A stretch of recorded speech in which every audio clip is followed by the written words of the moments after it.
Hey, what's up, guys? This is Daniel back from Bar Show, back with Bar Tip Tuesday, episode 101. This one is going to be called Before You Put Your Bar Away. So what does that mean? So what we're referring to is what should you be doing as a member, as a coach, as an owner, as far as what should you be doing to your bar before you put it back into wherever it's stored. Okay, so in this scenario, we're going to go ahead and use the 9-bar holder just because that's one of the most common. If you have a gun rack or something like that, that's cool too, but we're gonna stick with the 9-bar holder today. So one thing you definitely need to be doing, it's going to be ideal to use some sort of stiff nylon brush, such as the one in our kit here, to loosen up anything that's on the knurling. We wanna get as much of the chalk, the skin, the grime, whatever is stuck in the knurling after use, okay? So that's gonna help prevent the rusting process from speeding up and occurring too rapidly. So what we will do, prior to actually putting it into the 9-bar holder, we want to leave it horizontally, whether it's in a rack or whether it's on the ground, and we want to loosen up that chalk, skin, grime, whatever's on the knurling, okay?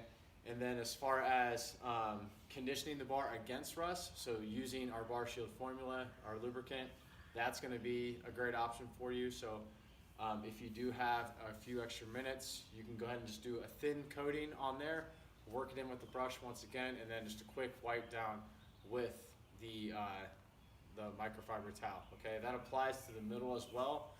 Okay, we front rack a clean, a split jerk, all that stuff.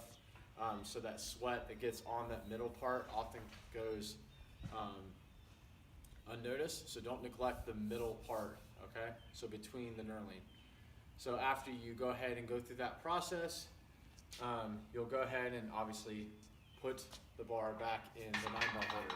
So the reason why you do not want to put it back in the 9-bar holder and then go to town with your brush and then go through the process is because if you have a bunch of chalk and stuff in the knurling, and you're going to town, you have a nice little cloud of chalk.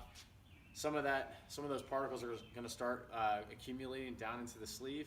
So whether you have bushings, whether you have bearings down here to help the sleeve spin, that's going to start accumulating down there, and it's going to start sticking and slowing down. Okay, so simple fix. All you do is put it horizontally, whether again it's in a rack, whether it's on the ground. Go through your steps, and then put your bar away. Simple thing that can go a long way. So if you have any other questions, feel free to hit us up, and we'll see you next week.